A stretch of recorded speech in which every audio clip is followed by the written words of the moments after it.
Student good morning, welcome back to my online class. Student आज हम lesson 2 word विचार और उच्चारण से वर्णमाला का अध्ययन करेंगे। वर्णमाला, वर्णों की माला को वर्णमाला कहते हैं। व्याकरण में वर्णों के क्रमबद्ध समूह को वर्णमाला कहते हैं। व्याकरण में वर्णों का जब क्रमबद्ध क्रम से सभी वर्ड लिखे होते हैं तो उन्हीं को हम वर्णमाला कहते हैं। तो डिफिनीशन इसका देखते हैं। वर्णों का व्यवस्थित रूप, वर्णों को जब व्यवस्थित रूप से लिखा होता है उसको क्या कहलाता है? वर्णमाला कहलाता है। वर्णों का व्यवस्थित रूप, वर्णों का क्रमबद्ध रूप वर्णमाला कहलाता है। मानक हिंदी वर्णमाला, मानक हिंदी वर्णमाला देखते हैं। केंद्रीय हिंदी निदेशालय भारत सरकार द्वारा मानक हिंदी वर्णमाला का निर्धारण इस प्रकार किया गया है। भारत सरकार द्वारा मानक हिंदी वर्णमाला का निर्धारण किस प्रकार किया गया है, चलिए हम देखते हैं। सबसे पहले आता है स्वर। सबसे पहले क्या आता है? स्वर। स्वर के अंतर्गत 11 वर्ड आते हैं। अ आ इ ई उ ऊ री ए ऐ ओ औ। स्वरों की संख्या कितनी होती है? 11। अयोगवाह, ये वर्णमाला के अंतर्गत सब वर्ड आए हुए हैं। अयोगवाह के अंतर्गत आ जाता है अंग और अह। आपसे पूछा जा सकता है कि अयोगवाह की संख्या क्या है, तो आप बोलोगे कि अयोगवाह की संख्या 2 होती है, अंग और अह। अंग को हम क्या बोलते हैं? अनुस्वार। वर्ड के ऊपर एक सिंगल बिंदी होती है, उसे हम क्या बोलते हैं? अनुस्वार। और विसर्ग अह, आह के आगे हम देख रहे हैं 2 बिंदी लगी हुई है, तो इसको हम क्या बोलते हैं? विसर्ग बोलते हैं। संस्कृत में विसर्ग लगा होता है, रामः बालकः काकः, है ना। तो ये विसर्ग जो होता है अयोगवाह वर्ड है। आगत स्वर। आगत स्वर, आगत स्वर क्या है? ये आ के ऊपर चंद्रमा के आकार का बना हुआ है, लेकिन उसमें हम देख रहे हैं बिंदी नहीं लगी हुई है। तो ये क्या है? ऐसे वर्ड क्या होते हैं? आगत स्वर कहलाते हैं। और अनुनासिक, यहाँ चंद्र बिंदु लगाकर बिंदी लगी हुई है, इसे हम अनुनासिक कहते हैं। व्यंजन, व्यंजन के अंतर्गत कितने वर्ड आते हैं हिंदी में? 33 वर्ड आते हैं।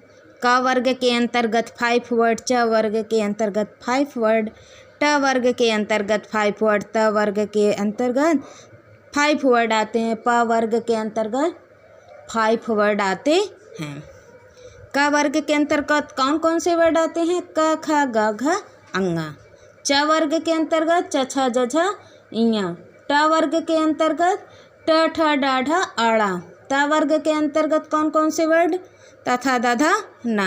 प वर्ग के अंतर्गत प फ ब भ म।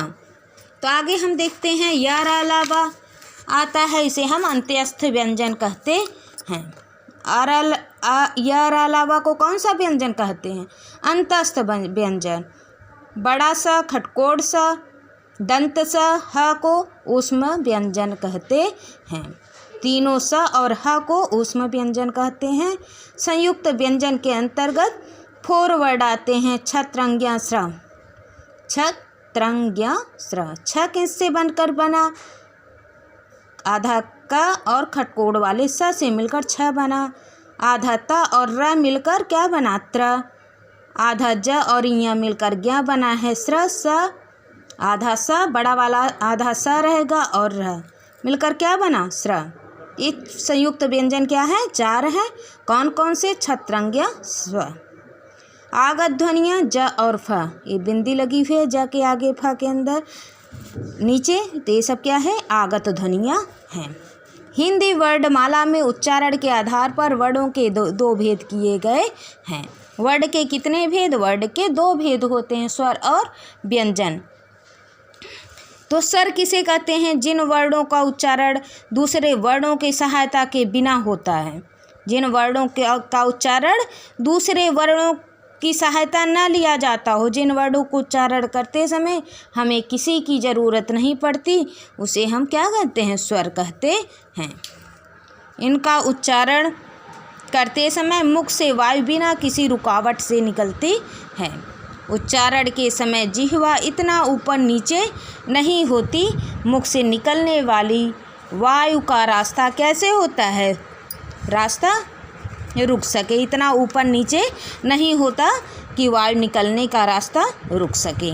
इसमें जो मुख से हवा निकलती है, वायु निकलती है, वो बिना रुके निकलती है।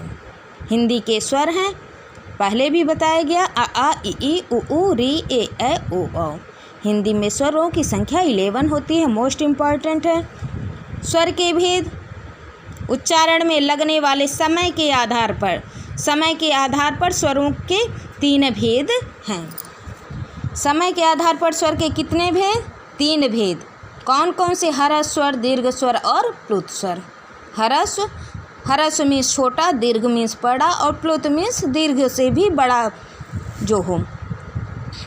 तो ह्रस्व स्वर जिन स्वरों के उच्चारण में बहुत कम समय लगता है उन्हें ह्रस्व स्वर कहते हैं।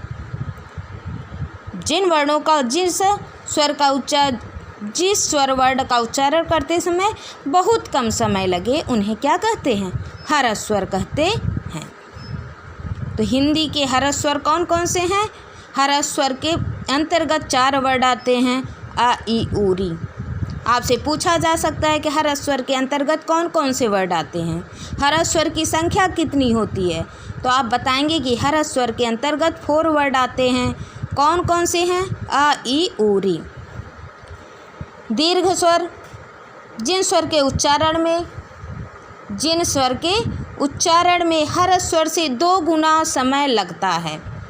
ह्रस्व स्वर से अधिक समय लगे, ह्रस्व स्वर जितना बोलने में समय लगता है उसका दुगुना समय लगे, उन्हें हम दीर्घ स्वर कहते हैं। और हिंदी में दीर्घ स्वर की संख्या कितनी होती है? 7 होती है। हिंदी में दीर्घ स्वरों की संख्या आप याद करके रखेंगे, बुक में नहीं दिया गया है।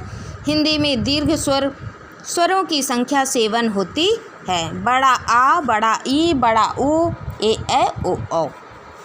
प्लुत स्वर, जिन स्वरों के उच्चारण में ह्रस्व से 3 गुना समय लगता है उन्हें हम प्लुत स्वर। बस 1 लाइन का डिफिनीसन, जिस स्वरों के उच्चारण में ह्रस्व से 3 गुना समय लगता है उन्हें प्लुत स्वर कहते हैं। प्लुत स्वरों का उच्चारण मंत्र पढ़ने और पुकारने के लिए, किसी को हम तेज़ से चिल्लाते हैं, उसको बोलने में ज़्यादा टाइम लगता है तो उसे हम क्या कहते हैं? प्लुत स्वर कहते हैं। इसके आगे हिंदी की गिनती 3 का अंक लिखा जाता है। ओम का हम जाप करते हैं, ओम को बोलने में टाइम लगता है, तो क्या है? प्लुत स्वर के अंतर्गत आता है। स्टूडेंट, आज बस इतना ही। Thank you.